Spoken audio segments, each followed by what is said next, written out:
آگے دیکھیں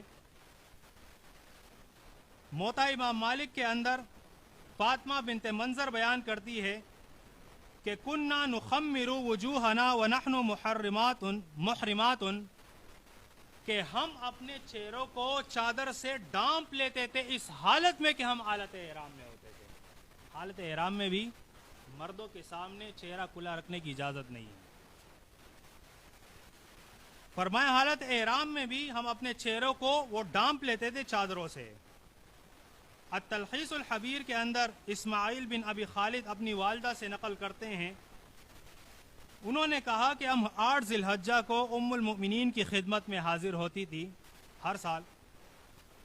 تو میں نے کہا اے ام المؤمنین, یہاں ایک عورت ایسی ہے جو کہ حالت احرام میں اپنے چہرے کو چھپانے سے انکار کرتی ہے. تو عائشہ رضی اللہ عنہا نے اس کی چادر اس کے سینے سے اٹھائی اور اس کے چہرے پر لٹکا دی, اس کے چہرے کو اس سے چھپا دیا. اس طرح آپ دیکھیں بخاری کی حدیث ہے, اسماء بنت ابی بکر فرماتی ہے کہ کننا نغطی وجوہنا من الرجال, کہ ہم اپنے چہروں کو وہ مردوں سے چھپاتی تھی. تو قرآن مجید کے اندر اور احادیث کے اندر بھی یہ تصریح موجود ہے, وضاحت موجود ہے کہ باقی جسم کی طرح عورت کے چہرے کا بھی پردہ ہے, کہ وہ اپنے چہرے کا بھی پردہ کرے.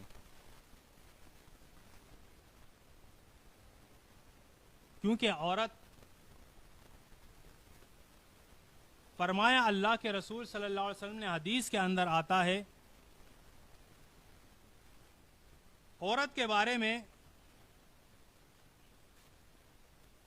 کہ یہ عورت یہ مکمل پردہ ہے. المرأۃ عورتن, عورت کو ہم عورت اسی لیے کہتے ہیں کہ وہ پردے میں ہوتی ہے. تو فرمایا المرأۃ عورتن, کہ یہ مرأہ یعنی یہ عورت, یہ خاتون, یہ نساء, یہ عورت ہے, یہ پردہ ہے.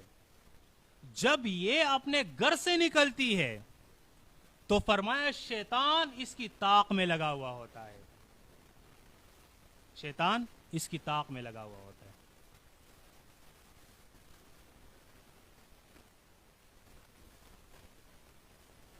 تو اللہ نے یہ حدود اسی لیے ہمارے لیے قائم کیے ہیں کہ ہم شیطانی وار سے بچیں. آپ دیکھیں قرآن مجید کے اندر سورۃ نور میں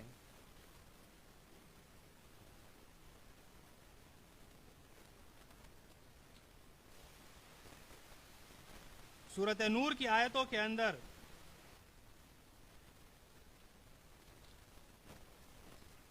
آیت نمبر 27 سے دیکھیں. یہاں بھی اجازت کا ذکر ہے, کیونکہ ایک معاشرہ قائم کرنا ہے, تو اس لیے وہ آیت جو سورۃ احزاب کے اندر رہ گئی ہے کچھ وضاحت اس کی یہاں پہ ہے. فرمائے یا ایھا الذین آمنوا لا تدخلوا بیوتا غیر بیوتکم حتی تستأنسوا وتسلموا علی اہلھا, کہ اے ایمان والو گھروں کے اندر, غیر گھروں کے اندر داخل نہ ہوا کرو. حتی تستأنسوا, یہاں تک کہ تمہیں اجازت مل جائے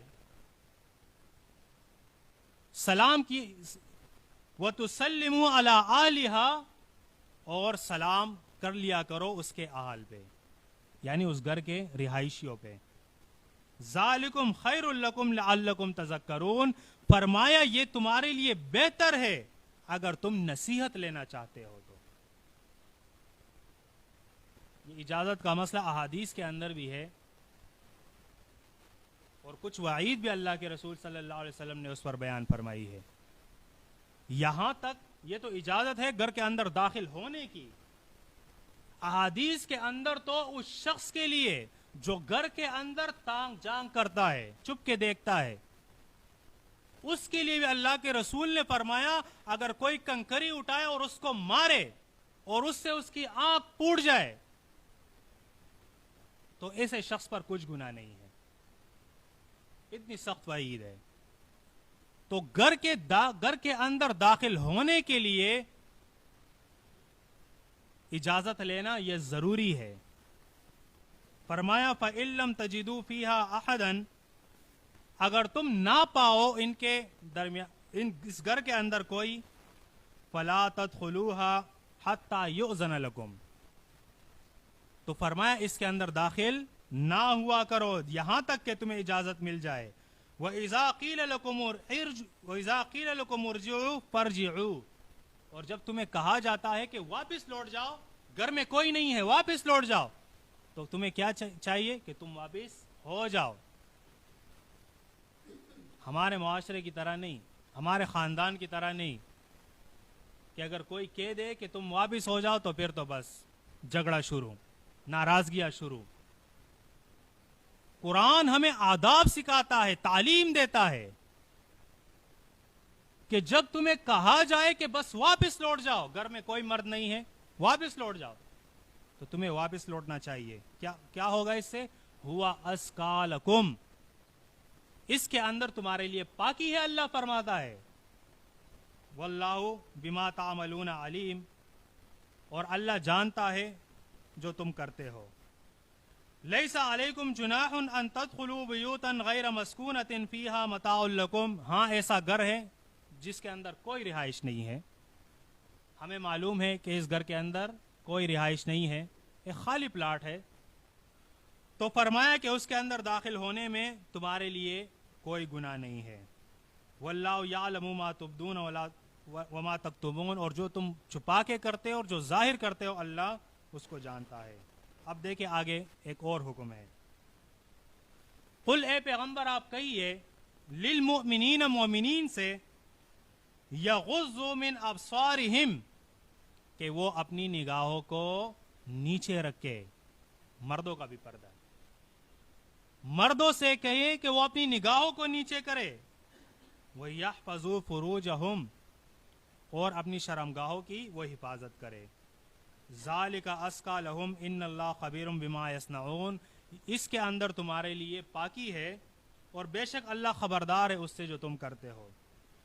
وَقُلْ لِلْمُؤْمِنَاتِ، اور ان مومن عورتوں سے بھی کہہ دو، يَغْضُضْنَ مِنْ أَبْصَارِهِنَّ، کہ یہ بھی اپنی نگاہوں کو نیچے رکھے. حدیث کے اندر آتا ہے یہ حکم ہوا عورتوں کو کہ وہ اپنے اوپر چادروں کو ڈال دے، اپنے چہروں کو چھپا دے. ہاں صرف ایک آنکھ جو ہے، ایک آنکھ، دو بھی نہیں، ایک آنکھ جو ہے وہ اس کو کھلا رکھے تاکہ اس سے وہ راستہ معلوم کرے.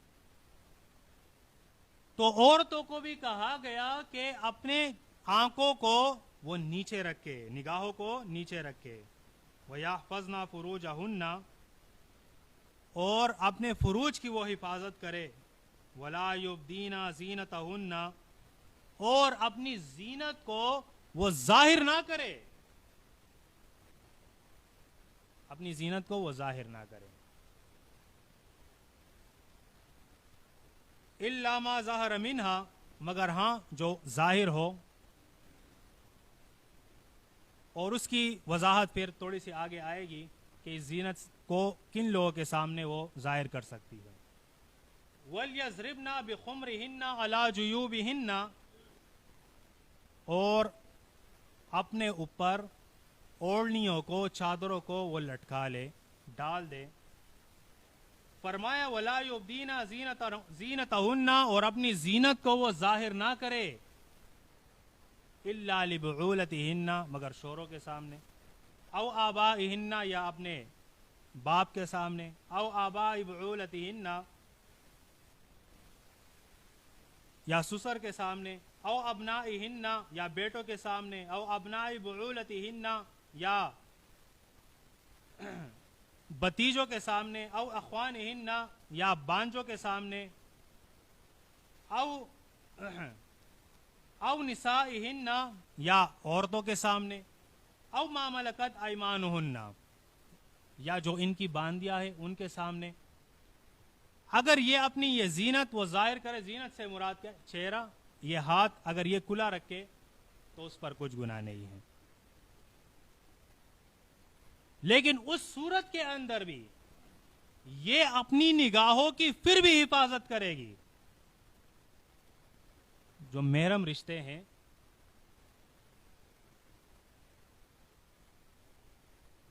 اس لیے اس کے اندر یہ دلیل ہے ان لوگوں کے لیے بھی جو کہتے ہیں کہ چہرے کا پردہ نہیں، کیونکہ یہ زینت تو اللہ نے ایک مخصوص لوگ ذکر کر دیے کہ ان کے سامنے یہ ظاہر کر سکتی ہے.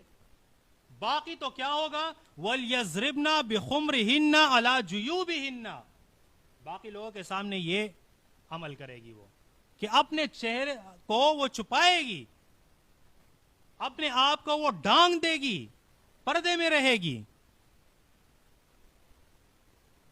تو یہ اللہ نے کچھ لوگوں کی وہ الگ کر دیا ان لوگوں سے جو عام لوگ ہیں. اب آگے دیکھیں، ٹائم کم ہے اس لیے میں ذرا وہ آیات آپ کے سامنے تلاوت کرتا ہوں. آیت نمبر 58 کے اندر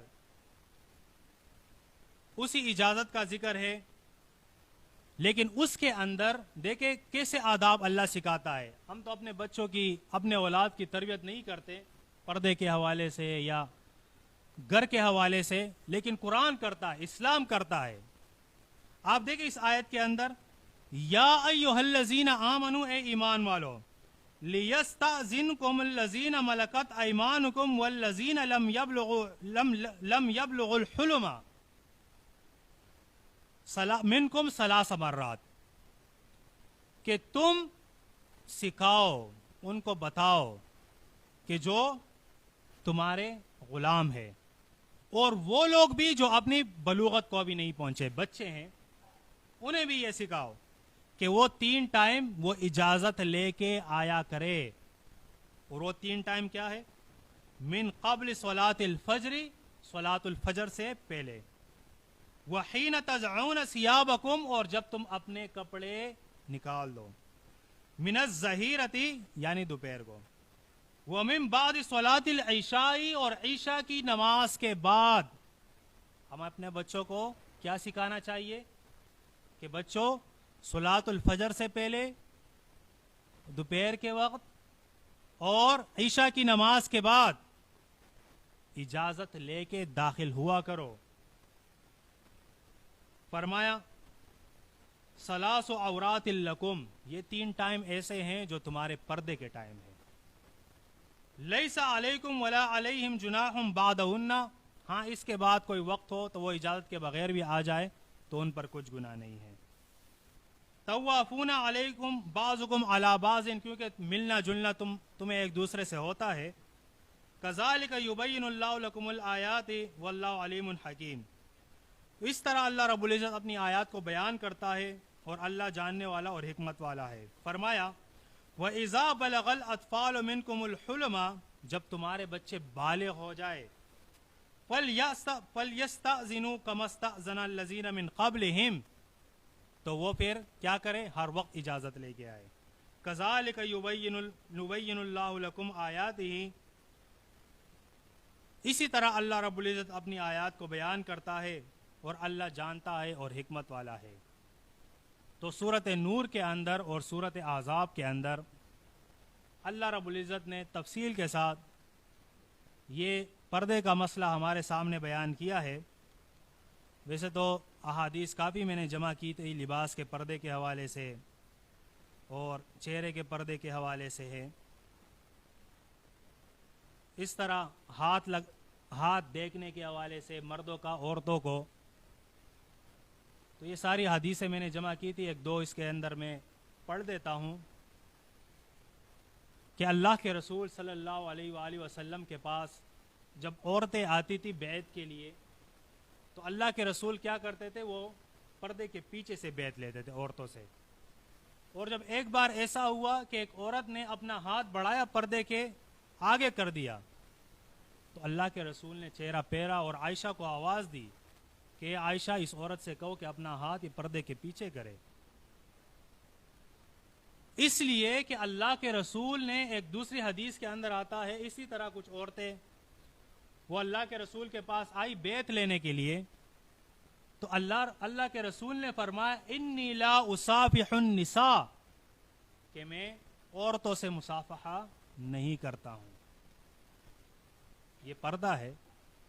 آج کل تو ہمارے پیر ہو مولوی ہو وہ تو عورتوں کے ساتھ ہاتھ بھی ملا لیتے ہیں, ان کے ساتھ بیٹھ بھی جاتے ہیں. کوئی دین اسلام کی پہچان نہیں, کوئی قرآن کی پہچان نہیں, کوئی قرآن کے احکامات پر نظر نہیں, کوئی رسول کی سنت ان کو معلوم نہیں. دنیا پرست لوگ. تو اللہ کے رسول وہ ہاتھ نہیں ملاتے تھے عورتوں سے, مصافحہ نہیں کرتے تھے. دیکھیں ایک حدیث کے اندر آتا ہے, سنن طبرانی کے اندر یہ آتا ہے, آپ صلی اللہ علیہ وسلم نے فرمایا کہ کوئی شخص اگر کسی نامحرم کو ہاتھ لگائے تو اس سے یہ بات بہتر ہے کہ اس کے سر کے اندر وہ لوہے کی کیل ٹوک دی جائے, یہ بہتر ہے. لیکن وہ عورت کے ساتھ ہاتھ نہ ملائے, کیونکہ یہ تو دنیاوی تکلیف ہے, ختم ہو جائے گی. لیکن اگر یہ اس کے اندر کسی عورت کو ہاتھ لگاتا ہے تو دنیا اور آخرت اس کی تباہ ہوگی, کسی نامحرم کو. لباس کے حوالے سے آپ دیکھیں, اللہ کے رسول صلی اللہ علیہ وآلہ وسلم نے فرمایا ہے کہ اللہ کی لعنت ہو ان پر, ان عورتوں پر جو لباس پہن کر بھی ننگی ہو. دوسری حدیث کے اندر آپ دیکھیں, عائشہ رضی اللہ عنہ کے پاس کچھ عورتیں آئی جنہوں نے باریک لباس پہنا ہوا تھا. تو عائشہ رضی اللہ عنہ سے پوچھا کیا تم مومن ہو, کیا تم نے ایمان قبول کیا ہے؟ اگر ایمان قبول کیا تو اتنا باریک لباس کیوں؟ اسلام نے تو پردے کا حکم دیا ہے. ابو ہریرہ رضی اللہ عنہ سے حدیث ہے کہ رسول اللہ صلی اللہ علیہ وآلہ وسلم نے فرمایا صنفان من اہل النار, دو قسمیں ہیں اہل جہنم کی, اور ان دو قسموں میں سے ایک قسم اللہ کے رسول بیان فرماتے ہیں وَنِسَاءٌ کاسیاتٌ عاریاتٌ, کہ جہنم کی اندر عورتوں کی وہ قسم بھی ہے کہ جو کپڑے پہن کے بھی وہ ننگی ہوگی, ننگی نظر آتی ہے. آج کل تو ایک فیشن بن گیا ہے. میں تو زیادہ اس پر آیا بھی نہیں کہ اس معاشرے کے ان گناہوں کو واضح کروں, میری تو کوشش تھی کہ دلائل مکمل ہو جائے. تو اللہ کے رسول, ہمارے معاشرے کے اندر آج یہ فیشن ہو گیا ہے کہ پردہ بھی ایسا ہوتا ہے جو فیشنیبل ہو, پردہ بھی غیر پردہ ہوتا ہے. تو فرمایا کہ جہنم کے اندر عورتوں کی یہ قسم بھی ہوگی کہ جو کاسیاتن عاریاتن, کہ جنہوں نے کپڑے تو پہنے ہوں, پردہ کیا ہوگا, لیکن باوجود اس کے وہ ننگی ہوں گی. فرمایا لا يدخل الجنت ولا یجدنا ریحہا, ایسی عورتیں نہ جنت کے اندر داخل ہوگی اور نہ ہی یہ عورتیں وہ جنت کی خوشبو پائے گی.